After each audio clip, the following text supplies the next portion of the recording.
pagi. Ada yang udah makan? Belum, Bu. Kenapa belum makan? Ibunya tadi nyiapin sarapan. Ini kan harusnya ibu kamu nyiapin sarapan. Iya, makanya ibu aku, bukan ibu.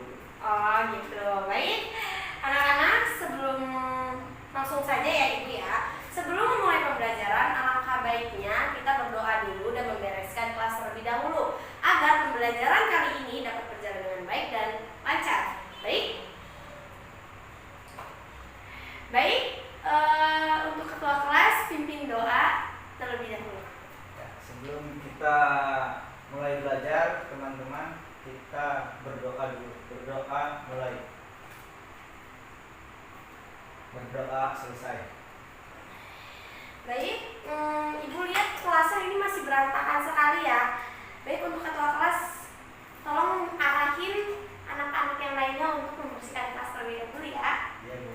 Ya, oke. Teman-teman, kita beresin dulu ya. Ya. Dah. Ibu, bentar lagi, Bu. Iya. Dah. Oke, balik lagi ke duduknya masing-masing ya. Oke, baik. Sebelumnya minggu kemarin ibu sudah menjelaskan tentang mengemukakan bentuk-bentuk puisi, mulai dari pengertian puisi dan unsur-unsur puisi. Nah, ibu akan menanyakan kepada kalian pengertian puisi secara singkat. Oh iya, ibu lupa mengabsen kalian terlebih dahulu ya. Baik, ibu akan mengabsen kalian terlebih dahulu ya. Aprilia, hadir Bu. Lala, Dita, hadir. Arif, Hadir. Indra, Hadir. Udin, hadir. Dita nggak berangkat Bu. Oh kenapa? Kayaknya sakit deh Bu. Sakit apa? Kurang tahu Bu saya, karena saya bukan ada dekat sama orang. Ada suratnya enggak? Belum ada Bu, makanya tadi saya bilang nggak tahu. Oh Iya. Makasih ya udah kasih informasinya. Baik, ibu mulai lagi. Mulai dari pengertian singkat puisi, ada yang tahu? Saya Bu. Ya, Aprilia, apa? Jadi pengertian puisi yaitu teks karangan yang mengungkapkan pikiran dan perasaan dengan mengutamakan keindahan kata-kata, mulai dari kerinduan, kegelisahan, dan sebagainya. Oke, baik, benar sekali Aprilia. Jadi pengertian puisi itu adalah teks atau karangan yang mengemukakan pikiran, perasaan dengan mengutamakan keindahan kata-katanya. Nah, puisi mengungkapkan berbagai hal, mulai dari keindahan, kegelisahan, atau menggunakan kata-kata sang halayak untuk mengungkapkan dalam bahasa yang indah. Nah, terus di samping unsur-unsur puisi di samping pengertian puisi ada unsur-unsur puisi. Ada yang tahu nggak unsur-unsur puisi? Minggu kemarin sudah ibu kasih tahu, sudah ibu jelaskan kepada kalian. Arif betul, Bu. Iya, apa Arif? Unsur puisi itu terdiri dari majas dan irama. Oke. Ya, baik. Jadi unsur puisi itu terdiri dari majas dan irama. Ibu akan menjelaskannya lagi apa itu majas dan apa itu irama. Nah, majas unsur puisi.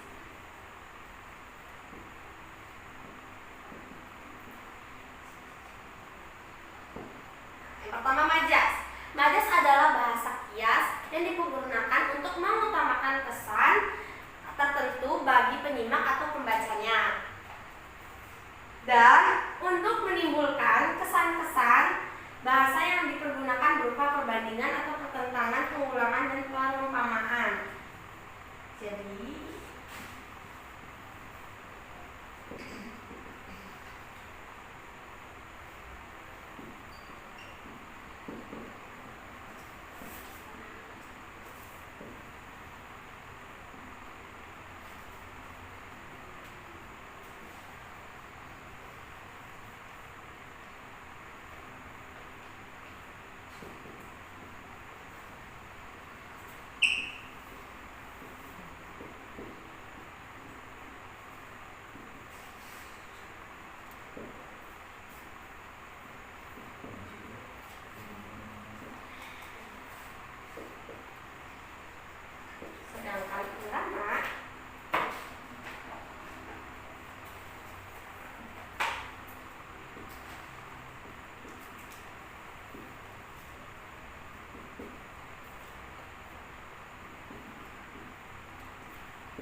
Jadi majas itu adalah bahasa kias yang dipergunakan untuk menciptakan kesan tertentu bagi penyimak. Nah, sedangkan iramanya adalah alunan bunyi yang teratur dan berulang-ulang, berfungsi untuk memberi jiwa pada kata-kata di dalam puisi. Nah, habis itu Ibu akan memberitahu bagaimana cara kita menyimpulkan isi puisi.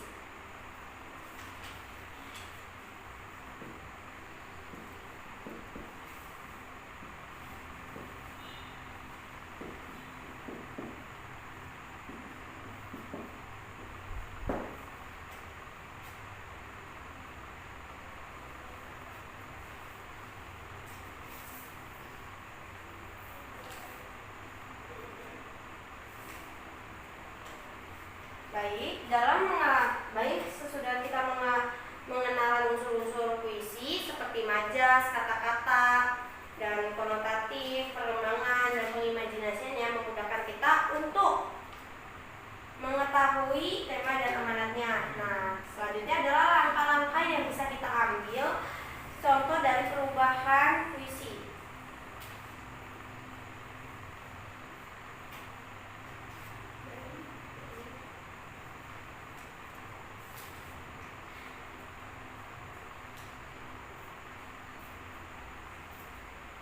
Nah, di sini Ibu akan mengambil puisi yang berjudul Senja Pelabuhan Kecil. Wow.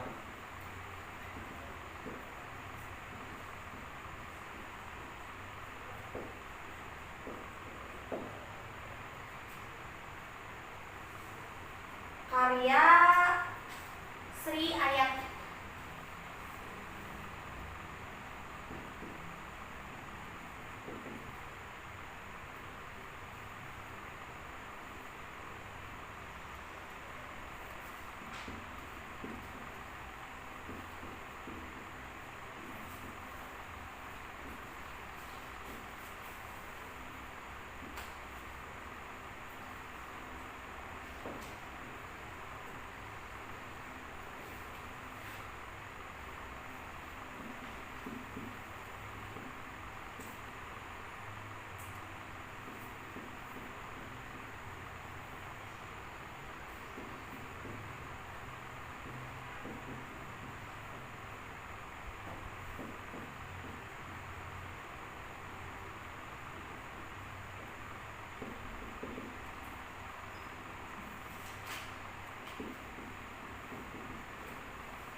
Maaf agak lama ya, soalnya puisinya banyak sih. Ya, kalian bisa nulis dulu ya. Ya, ini juga lagi ngerangkum. Oke, siap.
Baik, Ibu, dikarenakan spidol ibunya habis ya, jadi kita dites saja kelanjutannya ya. Lanjutan dari ini, tidak ada lagi aku sendirian berjalan. Nah, menyisir semenanjung masih pengap harap. Sekali tiba di ujung dan sekalian selamat jalan. Dari pantai keempat, sendu penghabisan bisa di terdekat. Nah, karya Khairul Anwar tahun 1946. Nah, mulai dari puisi yang mulai Ibu tulis di sini dengan mengenai unsur-unsur puisinya. Puisi itu bisa kita pahami secara mendalam, pengenalan unsur-unsur fisik, majas, dan kata-kata konotatif.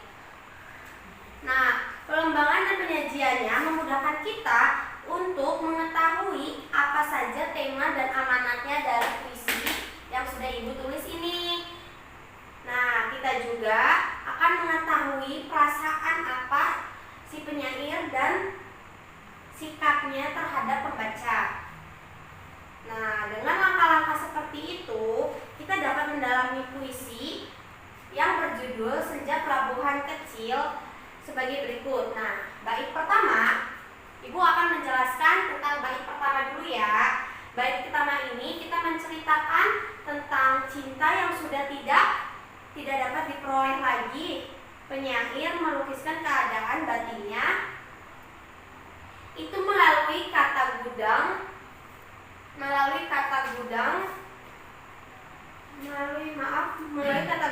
rumah tua, cerita tiang, dan temali kapal atau perahu yang sudah tiada.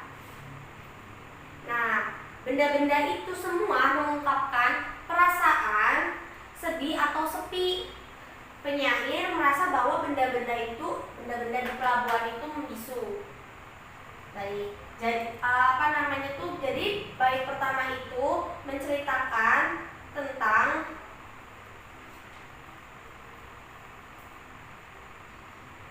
perasaan sedih dan sepi. Baik, Ibu sudah menjelaskan tentang bait pertama itu menceritakan tentang sedih dan sepi. Perasaan si penyair sedih dan sepi. Bait yang kedua ini menggambarkan perhatian penyair kepada suasana pelabuhan dan tidak lagi pada benda-benda di pelabuhan yang beragam. Di pelabuhan itu turun gerimis mempercepat kelam atau menambah kesedihan penyair, dan ada kelapak elang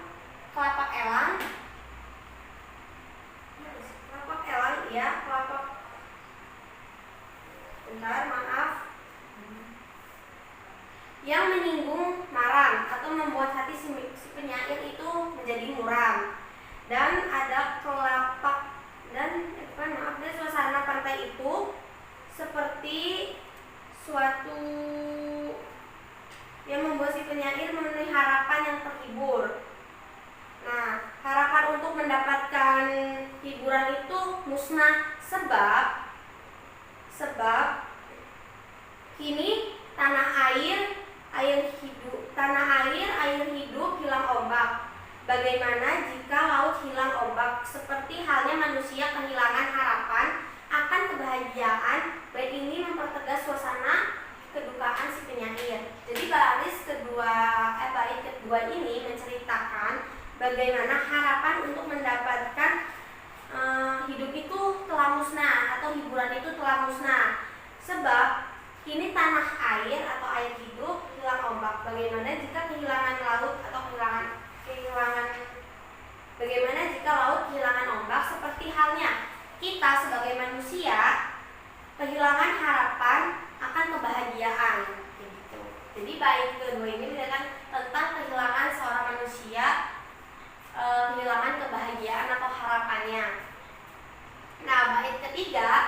menggambarkan tentang pikiran penyair lebih dipusatkan pada dirinya sendiri dan tidak lagi kepada benda-benda yang ada di alam sekitar. Benda-benda tersebut yang di sekeliling pantai, ia bisa rasakan aku sendiri, tidak lagi diharapkan akan memberikan hiburan dan kesendirian, dan dalam kesendirian itu menyisir ke semenanjung. Semula itu berjalan dengan memenuhi harapan, namun sesampainya di ujung sekalian selamat jalan. Jadi setelah penyair mencapai ujung tujuan, ternyata orang yang diharapkannya akan menghiburnya itu malah mengucapkan selamat jalan. Penyair itu merasakan bahwa sekali tidak ada harapan untuk mencapai tujuannya. Sebab itu adalah kesendirian atau kedukaan. Penyair merasakan dari pantai keempat sendu penghabisan bisa tertangkap. Betapa mendalamnya rasa sedihnya itu. Ternyata dari pantai keempat seduh sedang tangisnya yang dapat ia rasakan. Jadi bait ketiga ini menjelaskan bagaimana si penyair ini merasa bahwa sama sekali tidak ada harapan untuk mencapai tujuannya.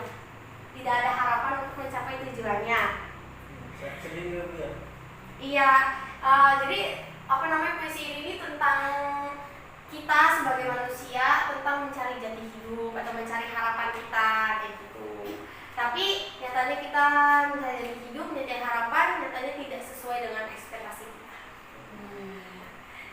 Kayak begitu kurang lebihnya ya. Ya.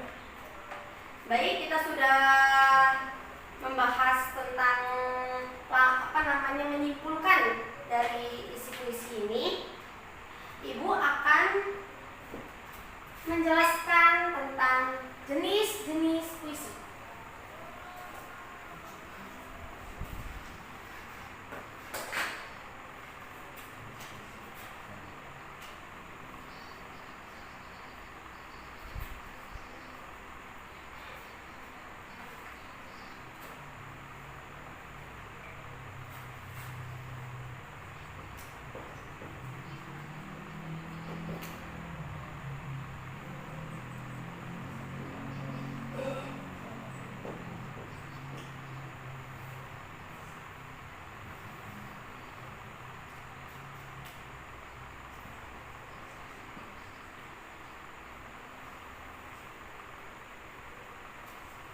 Baik, Ibu akan menjelaskan jenis-jenis puisi. Yang pertama itu puisi naratif. Ada yang tahu puisi naratif itu terbagi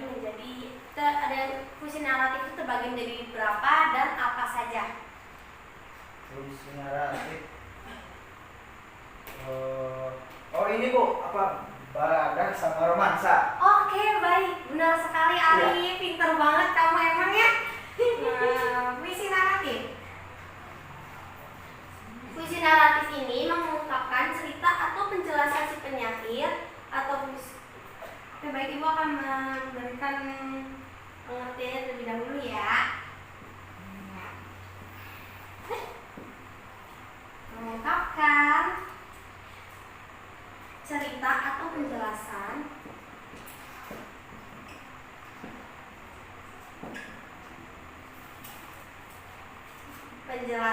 penyair puisi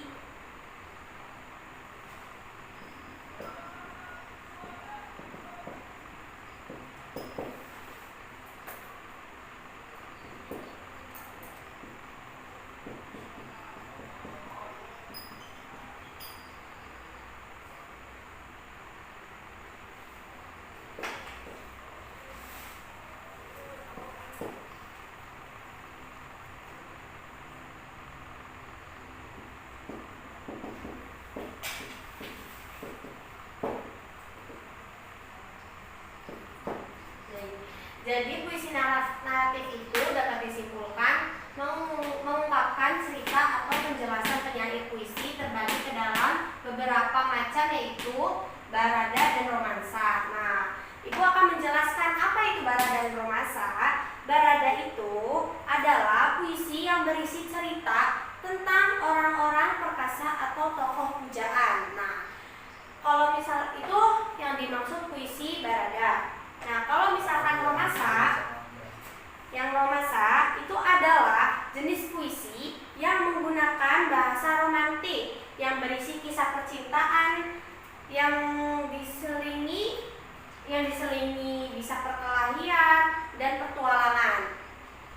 Kayak gitu. Jadi puisi naratif ini terbagi menjadi dua, yaitu Barada dan Romasa. Nah, Barada ini biasanya tentang tokoh-tokoh pujaan.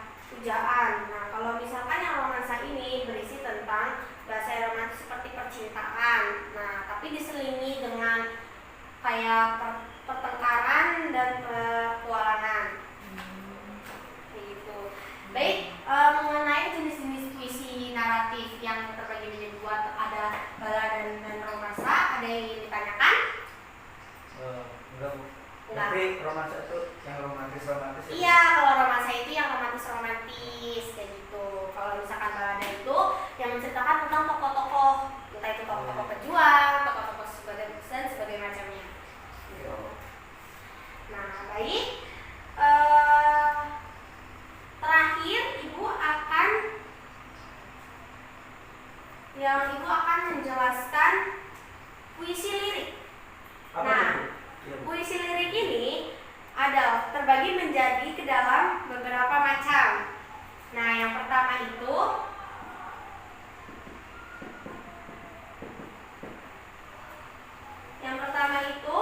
ada elegi.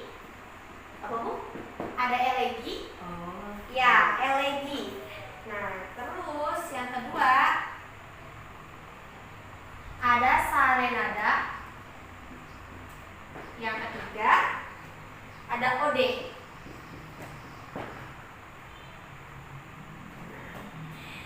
Puisi lirik. Nah, puisi lirik ini terbagi menjadi 3 jenis, yaitu ada elegi. Ya, hati-hati, Aprian. Sakit enggak? Enggak. Ya, hati-hati ya. Ilmuwan fokus kembali. Oke, jadi puisi lirik itu terbagi menjadi 3, yaitu ada elegi, saraneda, dan ode. Nah, ode. Ini ode. Nah, elegi itu baik Ibu akan menjelaskan pengertiannya melalui dikte aja ya, biar anak-anak disiapkan buku tulisnya dan pulpennya ya. Loh. Nah, elegi adalah puisi yang mengungkapkan perasaan duka.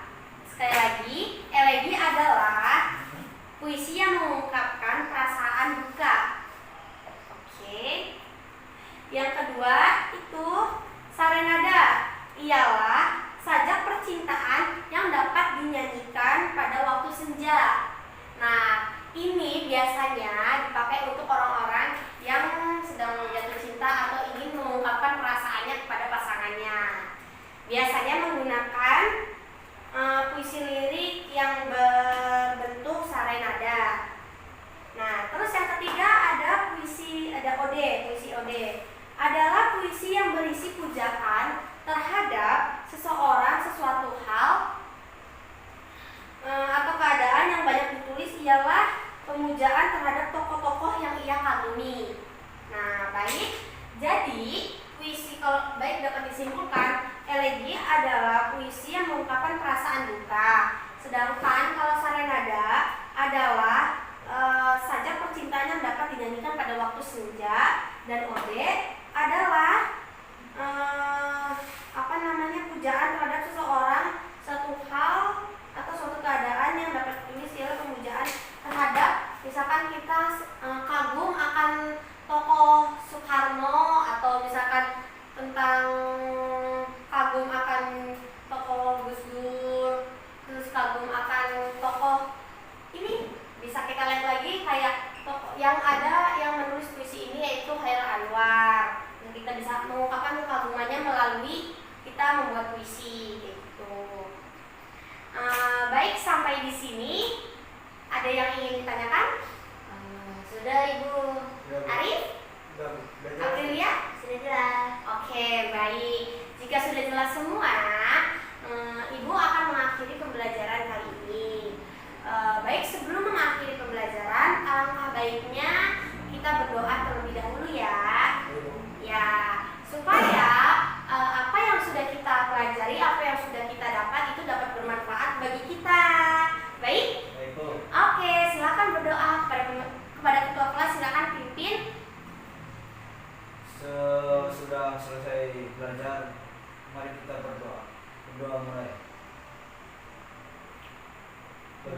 selesai.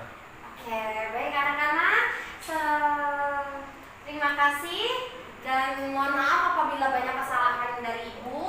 Wabillahi taufiq wal hidayah. Wassalamualaikum warahmatullahi wabarakatuh. Sampai jumpa minggu depan.